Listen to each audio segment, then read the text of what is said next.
Feruza Normatovani rostdan to'yi shov-shuv bo'ldi va men ochiq ayta olaman, ularni turmushini yoki anaqasini ishonarli emas, kontrakt asosida qurilgan turmush deb bilaman. Nima uchun?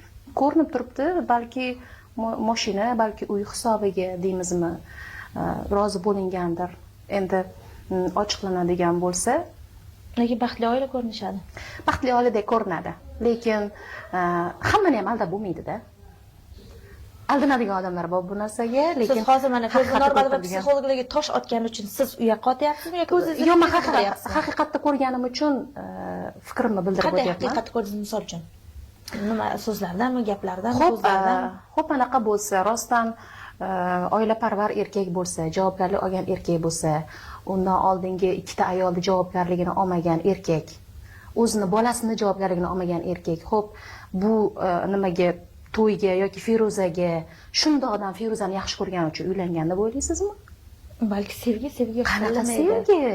qanaqa sevgi manfaatlar ustiga qurilgan ko'rinib turibdi-yu, haqiqatda hamma bilib turibdi.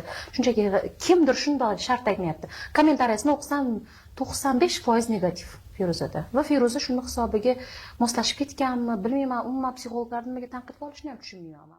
Assalomu alaykum, yana bir bor barchaga xayrli kech, hurmatli meni 2.400.000 auditoriyam.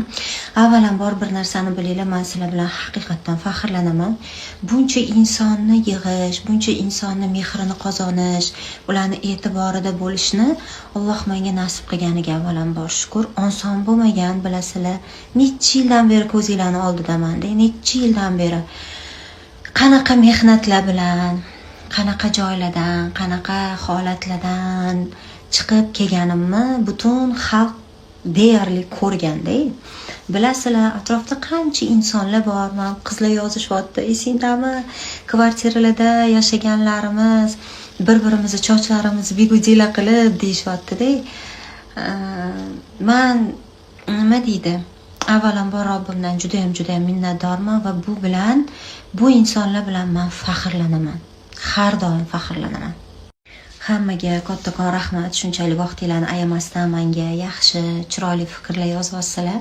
Shunaqa ayollar meni kuzatishdan har doim xursand bo'lganman va men doim nima so'rasam Allohdan so'rab, unga taslim bo'lgan bir bandaman. Nerealniy narsalarni so'raganman har doim. Umradami, hajdami, uydami, ko'chadami, farqi yo'q, har qanaqa joyda. Hech qanaqa rasmga ham qarab so'ramaganman. Bir narsalarni devorga yopishtirib qo'yib ham so'ramaganman.